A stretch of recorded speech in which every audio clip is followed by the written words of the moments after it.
What's up guys, welcome to Velocity Motion Athletic. I'm Coach Daniel and today is an IPS and recovery video where we are talking about the lower back injuries. Okay, so our back is one of our main support structures.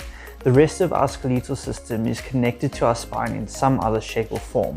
Without it, we would literally be some floppy jelly humans. It is said that back injuries is the most common cause of job-related disabilities, and the numbers of back injuries has doubled since the 1990s.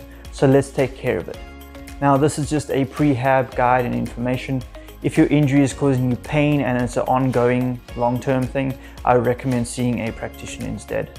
Now one of the major muscles in the back is the erector spinae group. This is broken down into the spinalis, longissimus and ilicostalis. Now as you can see in this image, they literally run from top to bottom along the spine. Okay, so these are further broken down into the three groups of our spine, the thoracic, cervical and lumbar. So here's where it becomes interesting. We need to look at more than just the back muscles. Our body basically works in a domino effect. We think if you have a lower back injury, it is the fault of the lower back, but it could be some other areas such as your pelvis, your core, upper lower trap and opposing muscle groups. If one side is stronger than the other, then your other side will take strain or be slacking. So with opposing muscle groups such as the hamstring and the quad, I want you to picture this. You are pulling a sled and your friend, who is supposed to be pushing the sled, is just sitting on it. Who's going to get tired first? Obviously you. Okay, so you're going to get more fatigue and your friend is going to be basically fine. He's not doing any work.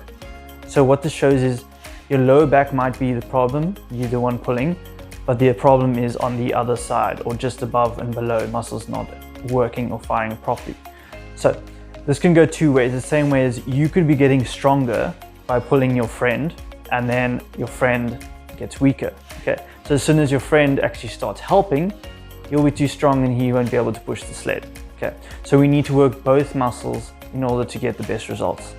So a perfect example will be upper and lower cross syndrome. So obviously we're going to work with the lower cross syndrome because it's obviously the lower back. And as you can see on this picture, it shows how a tight erector spinae and iliopsis, which is in the pelvis, with a weak glute maximus and abdominals causes this muscle imbalance. So let's look at how the back is literally the center of our entire body and how it connects. This diagram shows the muscular system. Now this is where we need to focus on. Much more than the lower back now, is it? Because if you look closely, you can see how these connect to the lower back in some other shape or form. So you can imagine if one group is pulling or is too weak, such as the glutes and the hamstrings or the lats and the traps, this will cause that muscle imbalance. So now I'm going to show you 5 exercises and 5 stretches that will help you assist in prevention and strengthening of these areas. Alright, so the first exercise we're going to do is swimming out of the water. So what I want you to do is lie flat on the mat. Okay, you're going to lift your legs off the ground, so we're activating the glutes. Remember, we're working the lower back and the glutes are one of the muscles we need to work. Alright, so what we're going to do is basically just swim up in there. So you're going to do the motions like the breaststroke. Okay, so we're lifting up our chest, activating the traps and the lats as well. Okay, now you can also do this in pulses. You can lift up and down. This is basically Superman's flying in the air. Alright, so exercise number 2 is donkey kick. So what you're going to do is go in the all 4 positions on your hands and knees. Keep your knees at 90 degrees and all we're going to do is kick your leg up in the air. Okay, so what I want you to focus on is squeezing your glutes at the top. Okay, and controlling it down. Okay, make sure your core is tight and you're not twisting over to the side. So keep it nice and level, push up and down. Okay, you're obviously going to rotate on each leg. Other way you can do this is in a standing position, attach a cable or band to your leg and then kick backwards. Okay, so you can use resistance bands just to make this a little bit harder. So exercise number 3 is a well-known exercise called the plank. Okay, so you're going to go in your normal plank position. What I want you to focus on is keeping it nice and neutral. If you are too low, you won't be able to hold this much longer and you're going to cause more lower back injuries. If it's up here, you're putting the pressure down onto your shoulders and you're not going to have enough engagement in your core or your back.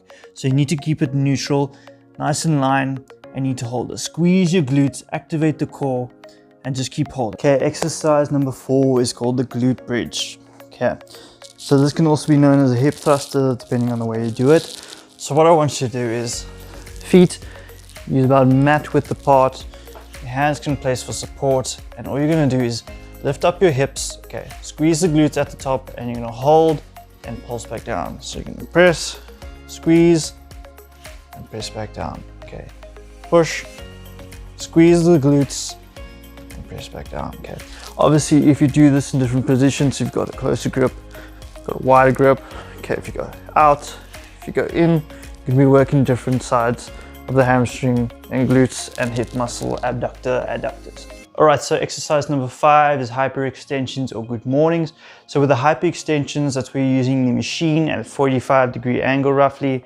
And what you're doing is lifting up and with a hip hinge. With the good mornings, it's basically the same thing. What you can do, put a weight on your shoulders, all right?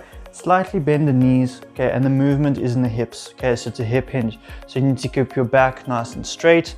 So imagine you have a weight here, you're gonna lean forward, you're going to be feeling that tightness, pulling in your hamstrings and your glutes.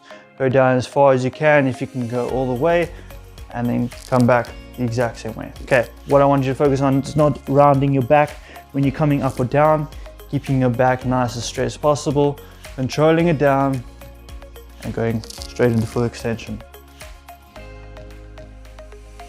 All right, so my next 5 are my 5 stretches just to lengthen out the muscle, keep it nice and mobile. First one we're going to do is the child's pose, okay? So your feet are going to be about hip width apart, feet pointing out nice and flat.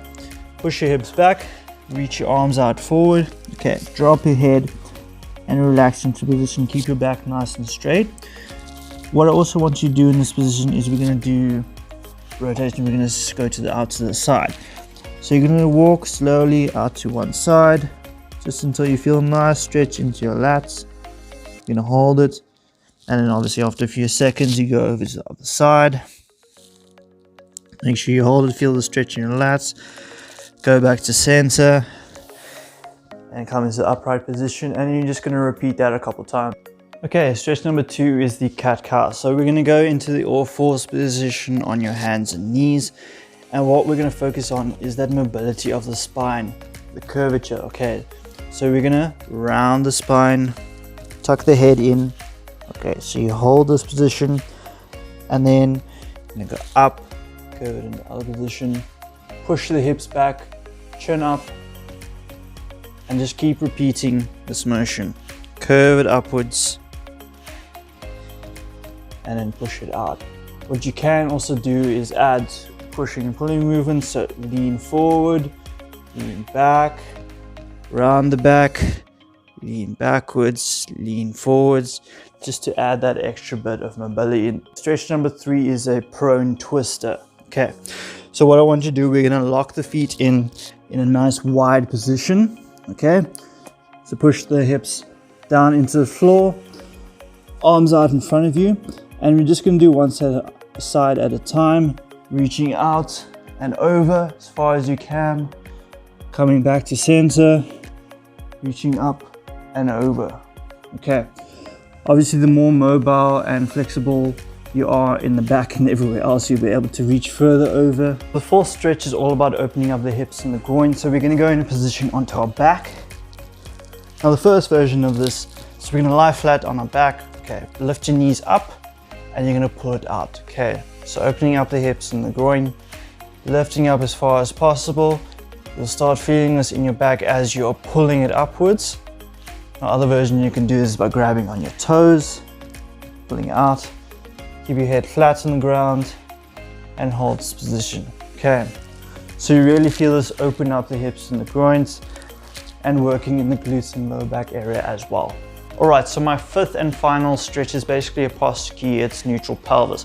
So you get forward and backwards tilt. So I want you to imagine, if you grab the hip bones, this is basically where our pelvis is, and if you tilt it forward, what's happening? We are pulling our hamstring and our glutes, okay? And your quads are being less dominant, okay? If we tilt it backwards, your glutes and the hamstrings are not firing as much, your quads are pulling, and your lower back is pulling. So we need to find a neutral pelvis, okay? Okay, this is going to help with better posture, and it's going to eliminate the stress throughout your body by keeping everything in line. So find that neutral point between not dipping too much forward and too far back. So we're going to find the center where it's pulling evenly on all sides. All right guys, and that is it for me today. If you enjoyed this video and got a lot of information about it, don't forget to hit that like button, the subscribe button, share it to all your friends. If you want to connect and get a little more information, check out my Instagram pages, Velocity Motion Athletic and Danny_Parsons. I will see you guys in the next video. This is Velocity Motion Athletic. I'm Coach Daniel and I'm out. Cheers.